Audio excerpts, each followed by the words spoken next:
નમસ્કાર. આજરોજ બાલાસનોર રાવળ યોગી સમાજનો સમાજ ભેગો થયો છે. એક નિર્દોષ બાળકને જે અન્યાય થયો છે એ બાબતે આ સમાજના લોકો પોલીસ વિભાગ પર પૂરેપૂરો વિશ્વાસ મૂકે છે. માટે જ તો એના મા બાપ એ બાળકને એકલો દેવ પોલીસ સ્ટેશન ઉપર મૂકીને ગયા હતા અને એમને વિશ્વાસ હતો કે અમે એ સેફ જગ્યાએ મૂક્યો છે. ત્યાં એ બાળક સાથે જેની ઉંમર 18 વર્ષ પૂરી નથી, 15 જ વર્ષનું બાળક છે, એને અન્યાય થયો છે.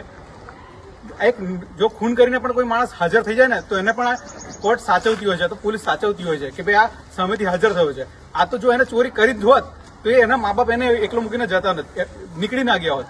એમને વિશ્વાસ હતો કે બાળક નિર્દોષ છે અને પોલીસ વિભાગ પર પણ વિશ્વાસ હતો અને હજુ પણ છે.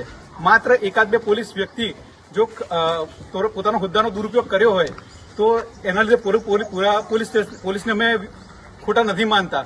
અમને ન્યાયપાલિકા પર વિશ્વાસ છે. આજે વિરલભાઈ પંચાલ સાહેબ વકીલશ્રી અમારી સાથે આવ્યા છે.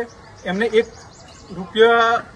પણ લીધી નથી અને એ અમને સપોર્ટમાં છે. આવા દરેક સમાજના દરેક વ્યક્તિ જે પણ અમને સપોર્ટ કરવા ઈચ્છા રાખતા હોય તે જોડાઈ શકે છે. અમારે બીજો કોઈ પોલીસ વિભાગ પર આરોપ નથી. અમારે માત્ર એવું જ કહેવું છે કે નિર્દોષ બાળકને તમે દોષિત માનીને સાબિત કરવા પ્રયત્ન કર્યો છે અને એના જીવન માટે અન્યાયની રૂપ છે. શાળામાં ભણતા બાળકને શાળામાંથી ઉઠાવ્યો છે તમે અને જે થયું છે ખરેખર ખોટું છે. તો એક પ્રાર્થના રાવળ યોગી સમાજ બાલાસનોર દ્વારા આજના દિવસે અમે એસપી સાહેબને પણ અરજી આપી હતી, દેવ પણ અરજી આપી. એના પર શું પગલાં થયા છે એની અમને આશા